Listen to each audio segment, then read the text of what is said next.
Today I am going to talk about the tensor, and in this lecture series I am going to explore tensor and tensor calculus. So what's a tensor? Tensor is a mathematical object which is invariant under coordinate transformation, but whose components are not invariant. It's changing according to the different coordinates. Before we before we want to understand tensor, we have to understand what do you mean by coordinate, what do you mean by basis vector or unit vector and vector. So basically, coordinate is the geometrization of the space. We can see space as a three dimension. Ordinary space sees like a three dimension: x dimension, y dimension, and z dimension. It means length, breadth, and width.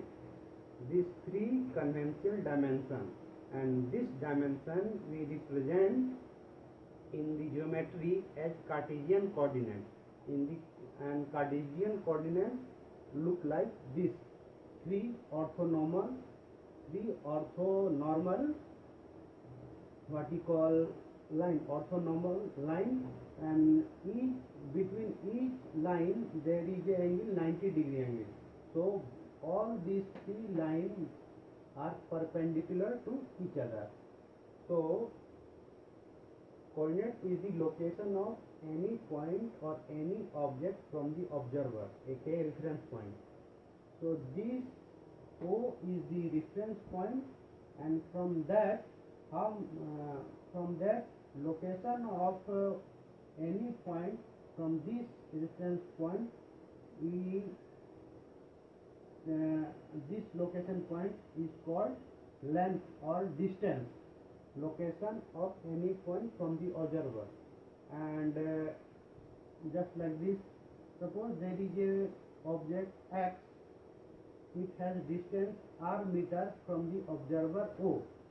So it has r meter, but we know that coordinate has x component, y component, and z component.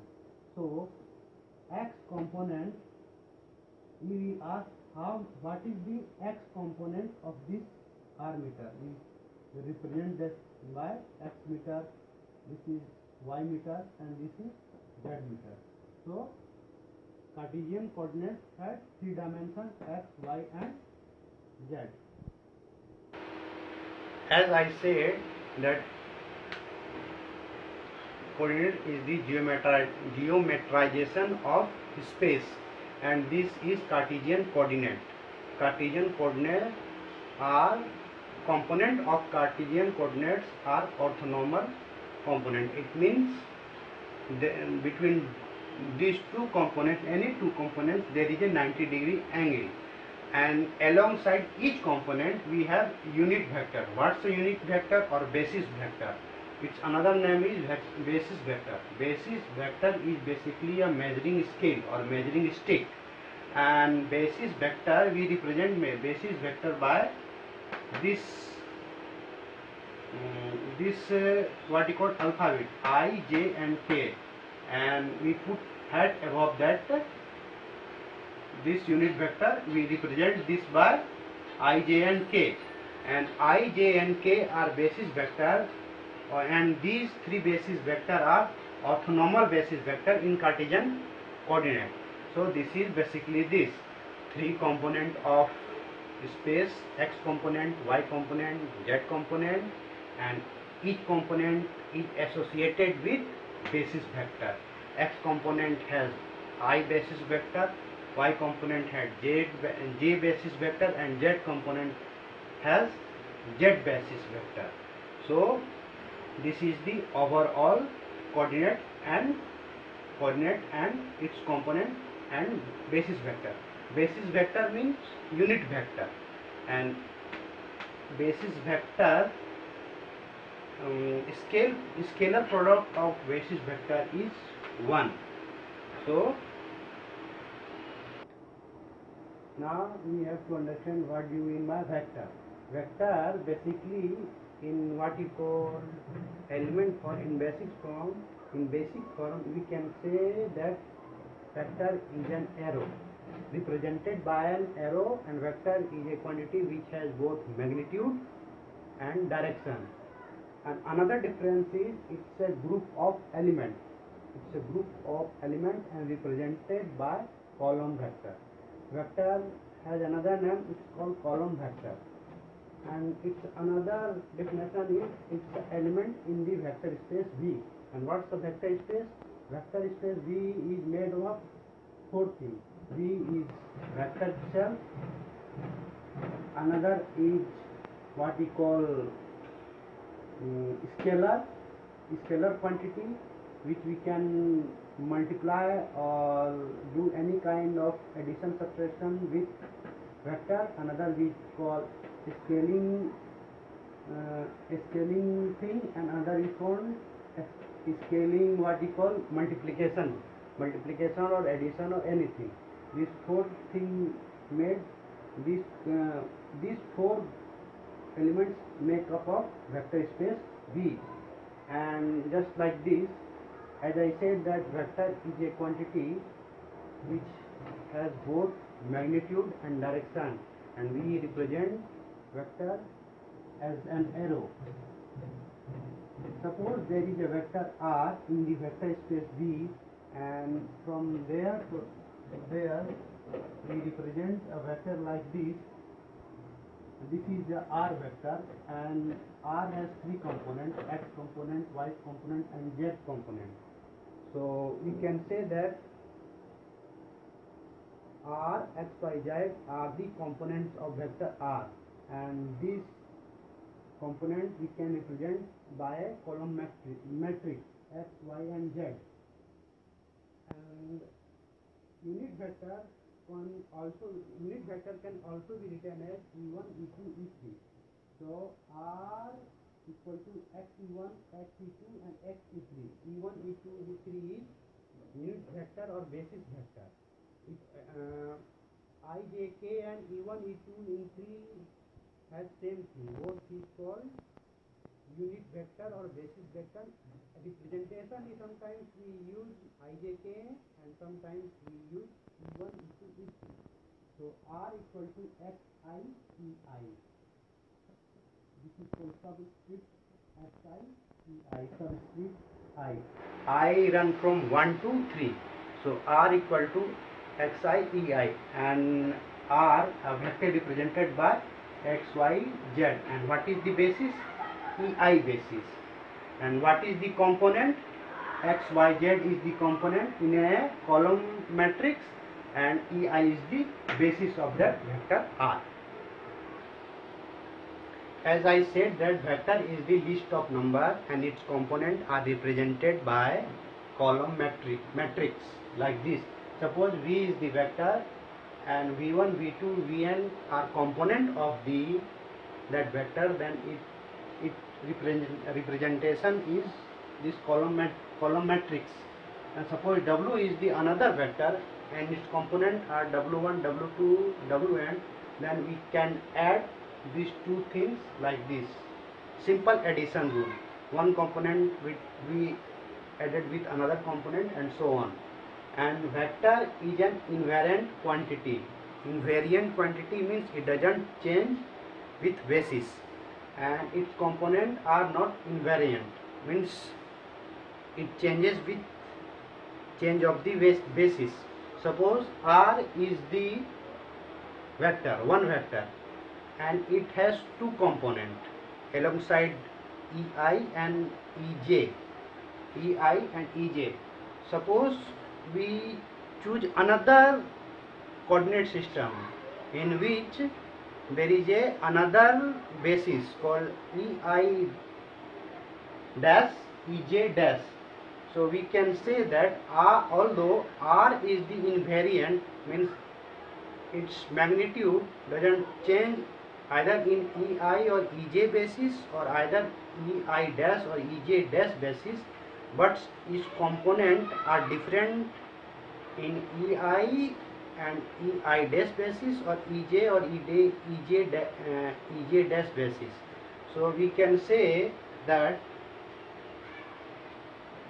r equal to x ei plus y ej, also r equal to x ei dash plus y ej dash. Ei and ej is the old basis, ei dash ej dash is the new basis or unit vector.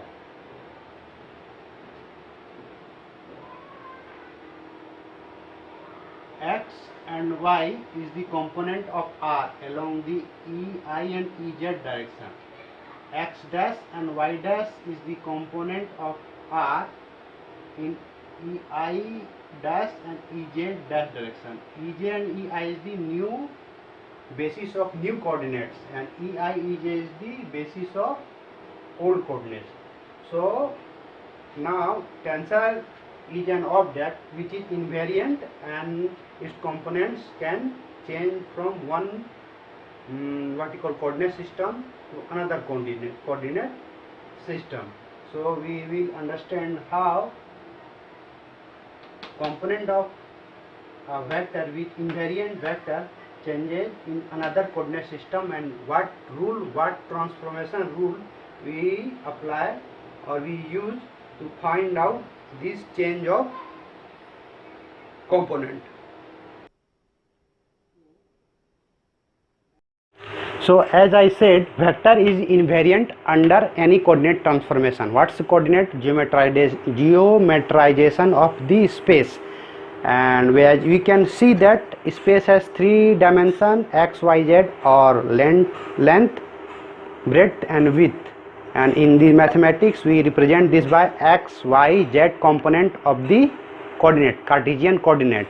So generally three dimensional space has three component, and each component and vector has component in every these three components. So suppose vector is v, it has a component in one dimension, another dimension. It means it has three components in three dimension, and alongside each component we have called unit vector or basis vector. Basis vector actually is the scale, what you call it, measuring stick. So suppose e1, e2, e3 is the basis vector and b is the vector. Along e1 basis vector we have measured component of v as v1 using the basis vector e1 along the v1 is the component along the e1 unit vector or basis vector. Same way v2 is the component of along the e2 basis vector, and v3 along the e3 basis vector.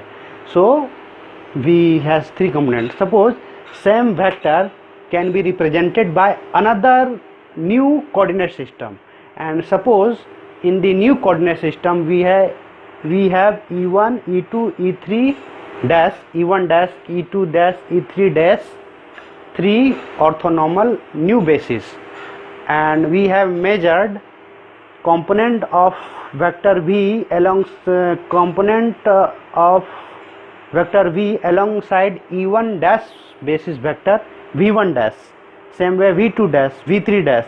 So what how can we represent? We said that v equal to v1 dash v dash 1 e1 dash,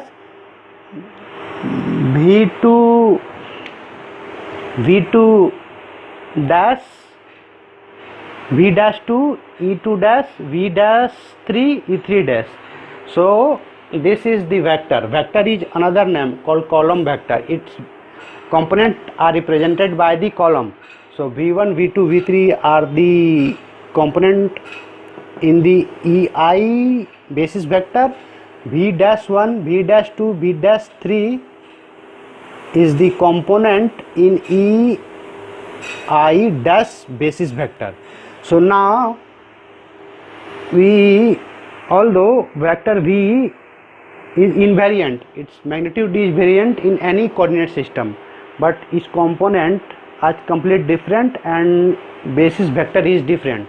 So in tensor calculus we establish relationship between this component and this component and this component and this component, how these two transform component of the vector and the basis vector, how these two transform each other. So tensor calculus is nothing but a study of the change of the basis or change of the coordinate system, and also study of the change of the component alongside that component system, that coordinate system, as well as study of the transformation of the basis vector in different coordinate system. And tensor calculus basically very useful while study the space and time, because Einstein used this tensor calculus to formulate general theory of relativity. So without tensor calculus you cannot understand GTR, general theory of relativity, you cannot understand. So if you understand tensor calculus, understanding general relativity will be very useful. So this is the basic thing about the tensor is same: linear algebra and multiplication, linear algebra and simple mathematical rules always, as well as vector. So next video we will explore what is called transformation rule from one basis vector to another basis vector.